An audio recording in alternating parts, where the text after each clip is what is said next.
Hi everyone and welcome back to The Process. On today's episode, we have Poor Things filmmaker Yorgos Lanthimos with cinematographer Robbie Ryan.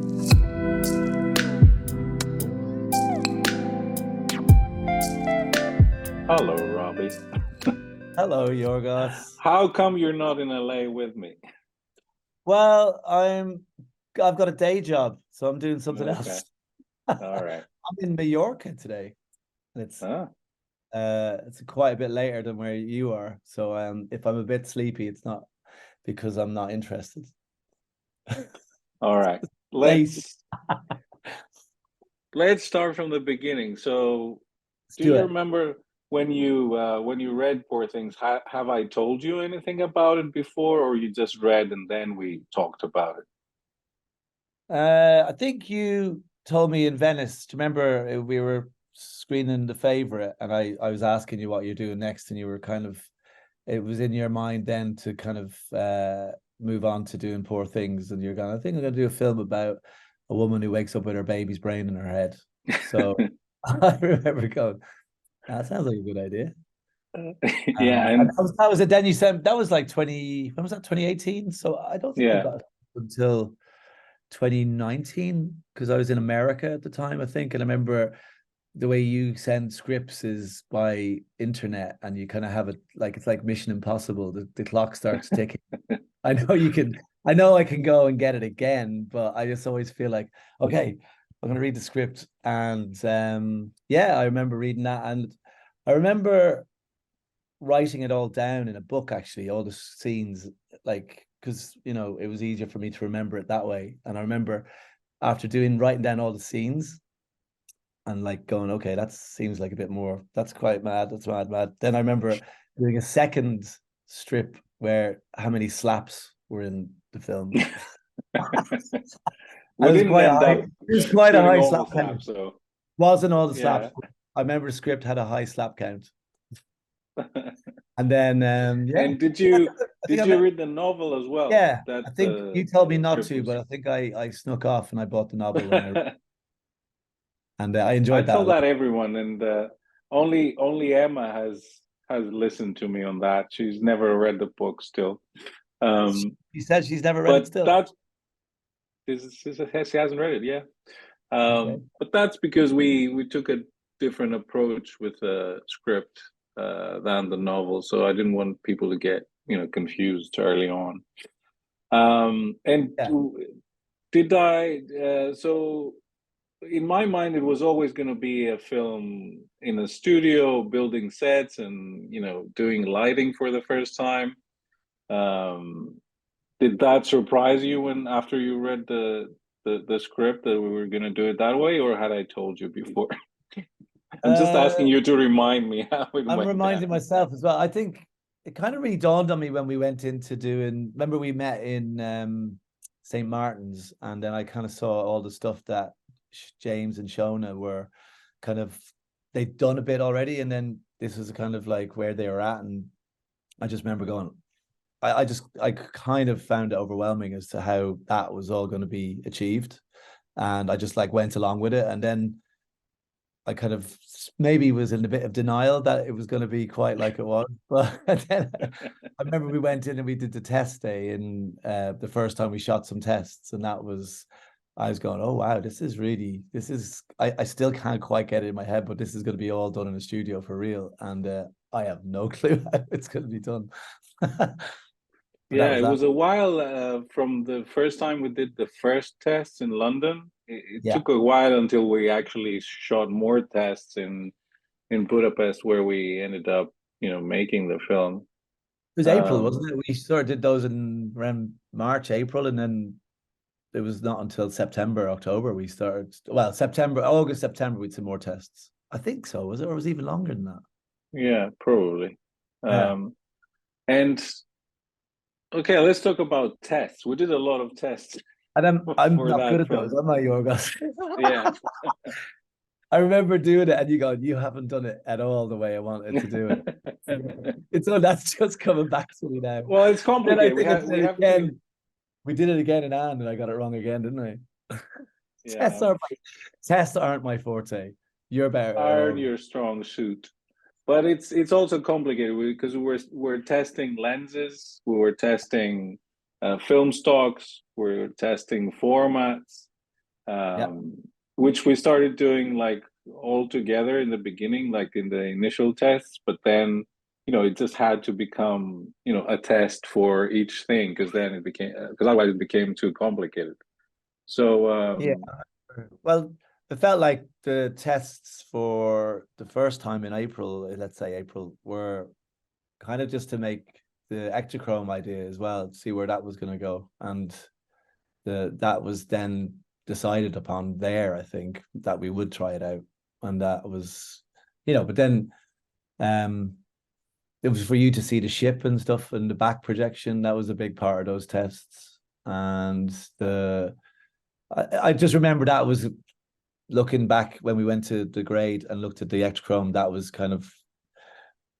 that was a starting point that we kind of went on that journey with that. But I just remember a lot of lenses, a lot of cameras, and then we did it all again in Budapest. Yeah, With lovely Manfred. Things changed. They did in the meantime, and did we test black and white the first time around? I don't think we tested black and white in the first tests. No, I just shot some stills in black and white, and we looked at that. I remember it being like a really messy test because it was just so much. It was a tiny studio, and it was just it was full of gear, and it felt like maybe we were trying too much. But I don't remember any black and white. That would have made it even more complicated. But how did we end up on the lenses that we're going to test when we ended up in Budapest and started doing more specific tests about lenses, and we knew we wanted to shoot ectochrome. We had the idea for the Petzvals. You remember that was like a big thing. That was a big thing, and that was kind of like trying to find, because you wanted that, the very shallow, the very open aperture lens that was a Leica lens, I think, the 0.95. Oh, yeah. That was sort of the beginning of that, and then you go, oh, let's try these Petzvals, and it was also the zoom gate. Do you remember? That was a part of the process. We tested a lot of zooms. Basically, it's optically impossible to get the zoom lens you wanted, but we went there. And we tried to modify lenses. Remember those tests? Talk about that. Yes, I do. No, I do remember that. I remember we got in touch with because we were going through ARI in Budapest. We were able to get in touch with this great technician Manfred Jan, who turns out that he was a very keen, like he loved that we were trying all this stuff out, and he got so excited that he came and visited us in Budapest. And he brought his 765 camera with him. Do you remember that? So he kind of was really, really excited. And we then saw that we kind of fed off of his excitement. And we said, like, Manfred, you've got to find a zoom lens. It has to go from, let's say, it would give you 12 mil, but like if you get a 10 it would be better. But it's got to go from 10 to 12 mil to 200 or 180. If you and he was so kind of like, I've tried this. And he basically had done some tests before, and they have a thing called an aspheron, which is something you stick on the front of the zoom, which in the like it kind of does the opposite of what something like a doubler would do. It widens it, but the downside of an aspheron on the front of a zoom means it doesn't go as long. So you might get a bit wider, but it doesn't go very much longer. So I think it kind of got to a 14 mil to 80 or something, wasn't it? It was like it was an 18 to 100 mil that ends up being a 14 to an 80. Yeah. So you didn't. It was an impossible task. It would have existed if it was possible. So I remember to kind of the code of that story was we went through every other zooms going, and I really remember vividly sort of saying to you, "You're not going to like this one. This one's this one's really sharp. It's master prime. You don't like, there's something about master primes you don't love. I don't know why I said that, because you do like a sharp image. So I don't really know where I was confusing it as usual. But it's a massive big zoom lens that's a 16.5 to 110. And then we looked back at all the stuff, and that was the one that we liked. You said that looks pretty good. Yeah, and it was good, wasn't it? It was very like a workhorse. We did a lot of zooming. Yeah. And what films did we look at? We looked at Fassbinder films for, Yeah, especially the Michael Ballhaus ones, for for the sure. Yeah. zooming and the tracking and Yeah. One those with kind of things. Hannah Shigula in it with the what's that one you showed us? Yeah, there was one we watched more than others. I can't remember the name of it, but it was they were amazing. Like the zooming in them, and it wasn't Fassbinder doing the operating on those. No, it I was think Michael Ballhaus. was it him operating though? I don't know. You know, I I think think so. Yeah. I always see pictures of Fassbinder on the camera, like going, dude. So Well, maybe he was that was doing for the show. rehearsal, but I think it Okay. was Michael Anyway, Ballhaus that was yeah, those zooms operating. were what we did look at those a lot, and I don't know if we matched them, but we certainly got inspired by them. So yeah, then I guess it was the rest of it was the lighting of it really. The Pets files, I guess we had a bit of an issue with those as far as I made a bit of a boo-boo with testing with one set of Pets files, and they got sent away. And then I was like, oh yeah, we'll just get another set of Pets files. You go, what are you talking about? Those are going to be totally different. And they were totally They were different, yeah. I remember ringing the guy in TLS in Leicester and going, you've got to sort us out. You've got to get us you got to sort of detune a set of lenses and get it to us on time. Like this is 3 days before the shoot or something. It was nervous. But I don't know, what's your thoughts on the final film? Because there is a mixture of the ones we kind of used the first time in the test, where they're in that scene where she smashes the glass. Yeah. So that was the original Pets files, and they are very funky. And then the ones we ended up using most of the time had this sort of center focus, but everything else going wide. They're like blurry out in the back. So in a way, you really did like the first one still, didn't you? Yeah, I did. But I think in the end, it's part of that, the part of the process where you're like going into so much detail, and then in the end, like how you actually use it while you're filming, it just becomes this other thing, and it's not as important as you thought that it would be. Like, because there's so many different scenes and different conditions, and they react differently, like lenses or light or film stocks. Yeah. I think we thought that we got a hang of hexachrome or whatever, and then we discovered that, like, if you scan it this way, then there's all this other information, and if you just scan it this way, so in the end, like, you can test as much as you like, but unless you actually start filming the thing, it's never going to be, you're never going to have all the information. It's never going to be the same. So I think in the end, you could, you gotta get on with it. interchange those lenses, and then, who would have known? If only us. And if even so, like, it wouldn't be that, it would be hard to Yeah. to tell. I guess we should talk about what everybody likes to talk about as the first question about the lenses, and that's the wide lenses. Yeah.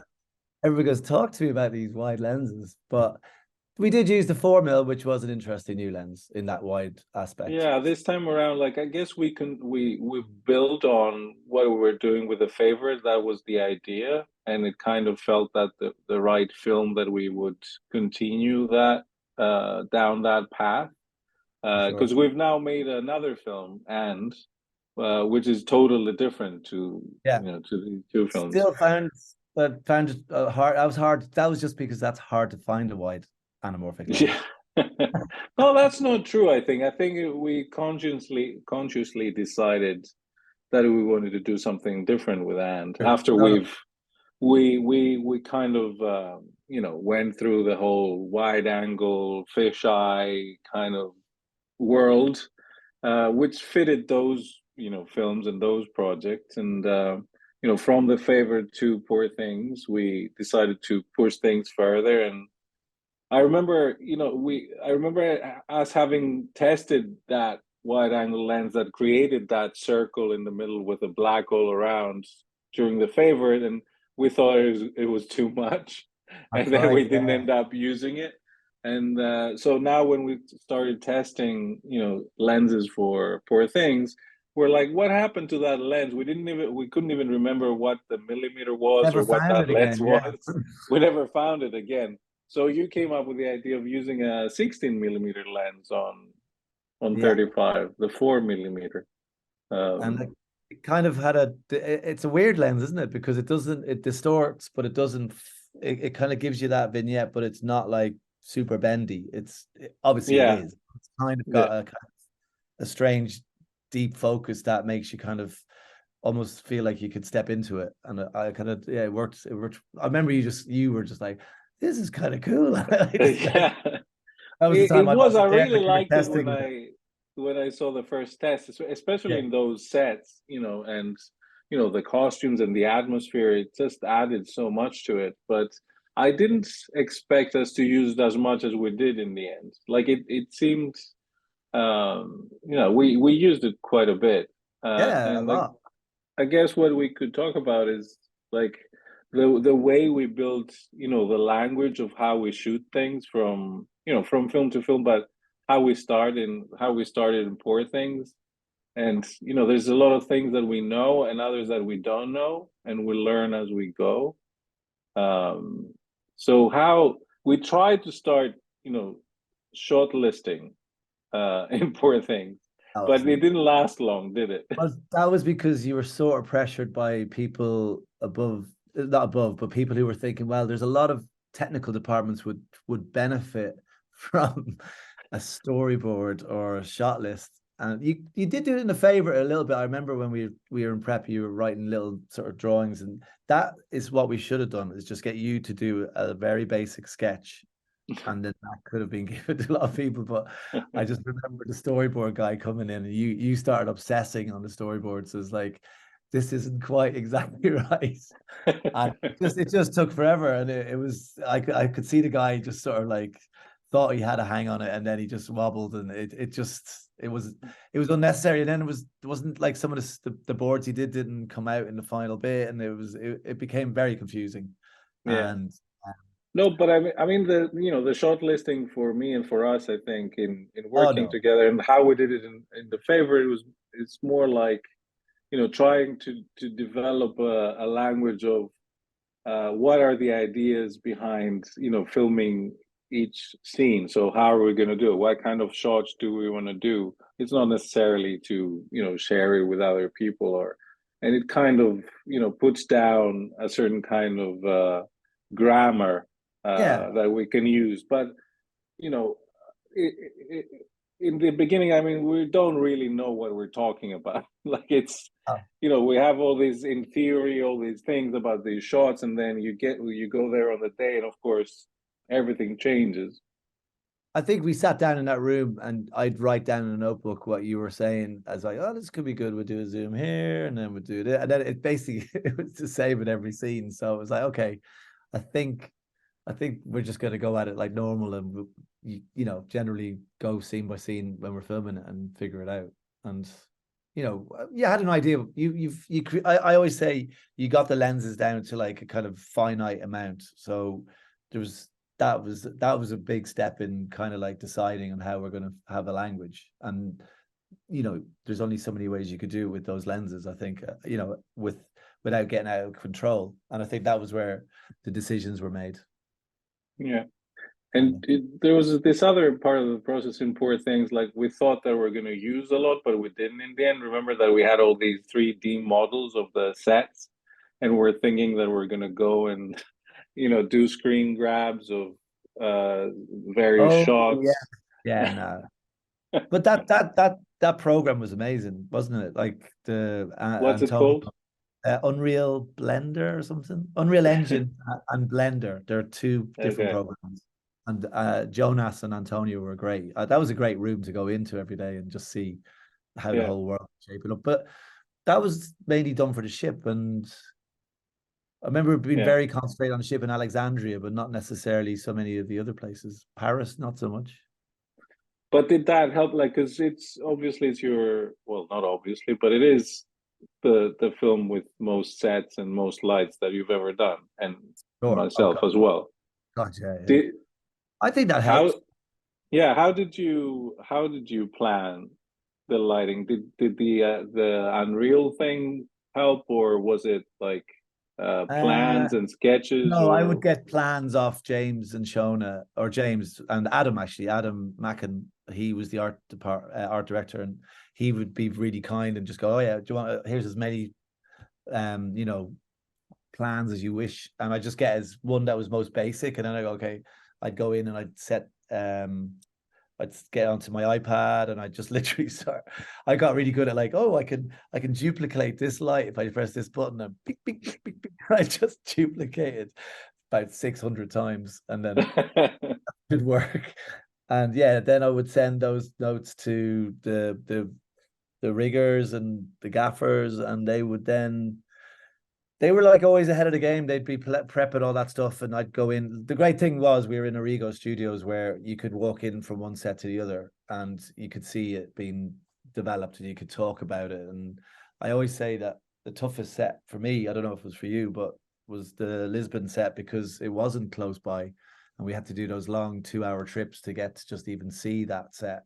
And I always found that it was a complicated set anyway, because it was meant to be sunshine and bigger light as far as, an output. And I found it was the difficult set, to be honest. Whereas in Origo, you could just go in and watch it develop and have it a bit more kind of planned.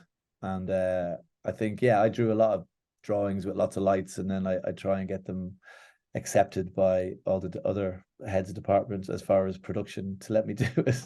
And Lisbon was an expensive one. Yeah. Well, Lisbon for me as well was the most difficult one. Do you think it was because it was far away, or nothing? That wasn't. No, with me, it had nothing to do with that. Yeah, I know. But with me, it had to do with that it was the set that needed most of extras, which was a tricky thing to organize and create in a believable manner, and a believable but also non-believable, the same way that the film strikes this balance of artificiality and realism, and also the fact that it's ironic, but the fact it's a huge set, Lisbon, but at the same time, for what we needed to do, it wasn't that big. Like the fact that she needed to get lost and walk around, it's huge as a set goes, but it's not an actual city to get lost in. So it was a bit of a head fuck as well to just figure out what her route would be and how we would follow her and how we would film that, and making it seem like this was actually a place that she would get lost in. Yeah, I know what you mean. There was a few little alleyways that we were using a couple of times in different bits that hopefully nobody would notice. Yeah, I know it felt like an amazing place to walk around, but to photograph just seemed to be a little bit more of a challenge. And I still kind of don't know why, but I just think maybe it was what we were needing to do was sort of at odds with what the set was in a way, because the set just sort of became a bit overwhelming as a theme park. Like James always calls that one the theme park, in a way. It not being so kind of necessary for what we were trying to do, and we had to we were at odds with each other about that. I don't really know. It was a tough one, and I prefer to move on from that one. Talk about something nice. What was your favorite one? What was your favorite set? Favorite set? I think Paris was my favorite set, because it felt sort of like everything. It was more containable. I don't know, but it just felt like the snow helped a lot, because it felt the most real indoor set for being an outdoor set, if you know what I mean. And the bordello or brothel was just so beautifully made, and it was sort of a bit later in the process when it was near our end of our shoot, I guess. And it just that one I just loved walking onto every day. And it's kind of ironic again that we spent like, how much of the film is in bedrooms? I think it's nearly 50% of the film. I think, but I kind of think that's the genius of it in a lot of ways, that most of the storytelling happens in bedrooms, but you get this sort of beautiful kind of moment where you're outside in the world briefly, and then you kind of go somewhere else. But that is the tease that works very well as kind of making you imagine a bigger world out there. I don't know. Yeah, I quite like the ship, I have to say. Looking back Visually. at photographs of that today, because I was sending some pictures to the American Cinematographer magazine, and it's amazing, that ship. Yeah, like I don't know, that it's such so beautiful a piece of art to see that you get lost in that. And it wasn't the easiest set. I remember that not being the easiest set to work in, though, because of the LED sort of video wall and trying to light the deck. I just have a bit of like, I like, so for some reason in my mind, it's the sets that didn't have any major issues that are the ones I remember liking better. But I remember my head being frazzled by the LED wall and shooting on 100 Ektachrome, 100 ASA Ektachrome on a deck where you had to have a lot of light to light that, but then don't have any of the spill on the LED wall, so you got the best out of the LED wall. And I was getting shakes just thinking about that. But inside was amazing. Although the grip did not, like Attila, the grip did not, right from the get-go, he was giving out about that, the corridors with the, where she walks down to go into the other rooms. Yeah. Because they were ribbed. It was like wooden, sort of very, very art directed, but not at all practical. And from the beginning, that was his bugbear. Like even in the production meeting, I think he was going on about that. And I was like, it'll be all right, it'll be okay. And then we got to the set, and I was like, why is this so bumpy? Well, he was right, but I mean, yeah, he was dead right. We should listen to him. It did look good, though. It was both departments were right. But what can you do? Yeah. When did the idea of VistaVision came into play? And are we going to shoot something in VistaVision in the future? Is my question to you. This is a very good question. Well, let me go back to your first part of that question. I remember I was filming the hybrid. I was in a kind of animal park, filming the little test we did for the hybrid animals. And you kind of go, why don't we shoot VistaVision? I go, VistaVision? I thought that was widescreen. And you go, no, it's 166. And I was like, is it? And then I started getting all into it and reading up about it, and discovered this one camera, the Bocam, from a company called Geofilm. And yeah, they had it was like a really basic camera, wasn't it? And it shot VistaVision, which is I just cannot figure out why that never stayed as a good format. I think it just kind of timed out wrong as a format, because Cinerama came in at the same time, and that one, or sorry, CinemaScope, not Cinerama, CinemaScope came in and competed with it, and just sort of like, because CinemaScope was that bit wider and maybe a little bit easier to get to a widescreen sort of aspect because of the way the anamorphic lenses squeeze the image and all that, that made VistaVision just fall off a cliff. But like as a standard aspect ratio, VistaVision's kind of the most beautiful format in a way, because it's so, the way it's still, like, the way 35mm stills sort of, I know you shoot on big format and all that, but 35mm stills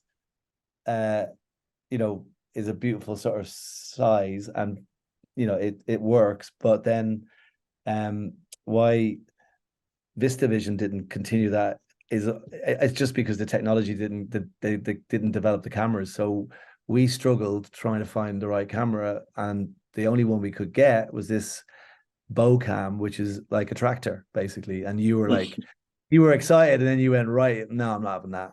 That's no good. I'm not going to shoot anything with this if I can't do sync sound. So it landed in us kind of deciding on just trying it out for the reanimation sequence, because there was no sync sound there. And I love it. I think it looks amazing. And it mixes with the 35mm very well. But to answer your second part of your question, yes. We should, absolutely. But I just don't know. I'm hoping to go to LA in the next month or so to kind of chase that guy up. And I'll actually, after this, I'm going to ring up that guy and talk to him again. But that camera sounds a bit worrisome as well. But you never know. Let's do it. Let's try it for sure. It seems like maybe the next one, possibly. Good. Maybe the next one. We're thinking Maybe. about it. Yeah. We have I think so. something in the works that we can't talk about, but Do it might you be yeah, like I think I'll get onto your man about it anyway. great. Well, it was good catching up, Robbie, and yeah, thanks everybody for watching, and see you later. Bye. Bye.